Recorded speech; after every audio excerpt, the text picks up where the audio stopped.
28 വർഷം മുമ്പ് സർദാർ സരോവർ അണക്കെട്ടിനു വേണ്ടി കുടിയിറക്കപ്പെട്ട ഈ ഗ്രാമീണർക്ക് ഇതുവരെ മതിയായ നഷ്ടപരിഹാരം ലഭിച്ചിട്ടില്ല.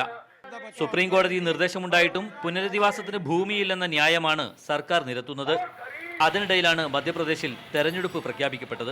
मनमोहन सिंह हो कि सोनिया गांधी हो कि शिवराज चौहान हो कि नरेंद्र मोदी हो, ये वहाँ जाके न्योता दे के आते हैं कि हमारे यहाँ ज़मीनें बहुत है, विदेशी कंपनियाँ हमारे यहाँ आओ। और हम बोलते हैं कि बड़े बड़े बांध जो बांध रहे हैं और लोग उजड़ रहे हैं, उनकी ज़मीनें जा रहे हैं, खाने को दाना नहीं है, तो उनके ज़मीन के बदले उनको ज़मीन क्यों नहीं दे रहे? നർമ്മദ ബച്ചാവോ ആന്തോളൻ പ്രവർത്തകർ തന്നെയാണ് നർമ്മദ വാലിയിലെ പുതിയ പ്രതിഷേധത്തിന് നേതൃത്വം നൽകുന്നതും. മഹാരാഷ്ട്ര, ഗുജറാത്ത് എന്നീ സംസ്ഥാനങ്ങളിലെ നർമ്മദ തടങ്ങളിലും സമാനമായ പ്രതിഷേധം നടക്കുന്നുണ്ട്. ഇത്തവണത്തെ തെരഞ്ഞെടുപ്പിൽ പാർട്ടികളെ തള്ളി നല്ല വ്യക്തികൾക്ക് വോട്ട് നൽകാനാണ് ഗ്രാമീണരുടെ തീരുമാനം.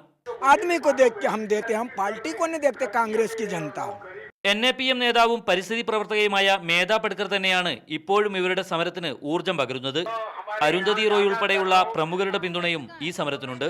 മധ്യപ്രദേശ് വീണ്ടും തെരഞ്ഞെടുപ്പിനെ നേരിടുമ്പോൾ സംസ്ഥാനത്തെ നിരവധി ഗ്രാമവാസികൾ പ്രക്ഷോഭത്തിലാണ്. 28 വർഷങ്ങൾക്ക് മുമ്പ് വെള്ളത്തിനടിയിലായി പോയ തങ്ങളുടെ വീടുകളും കൃഷിയിടങ്ങളും തിരിച്ചുപിടിക്കാനുള്ള പ്രക്ഷോഭം. അതിനിടയിലാണ് സർദാർ സരോവർ അണക്കെട്ടിന് വീണ്ടും ഉയരം കൂട്ടാനുള്ള അധികൃതരുടെ തീരുമാനം. ക്യാമറാമാൻ പ്രമോദിനൊപ്പം മുജീബ് റഹ്മാൻ, മീഡിയ 1.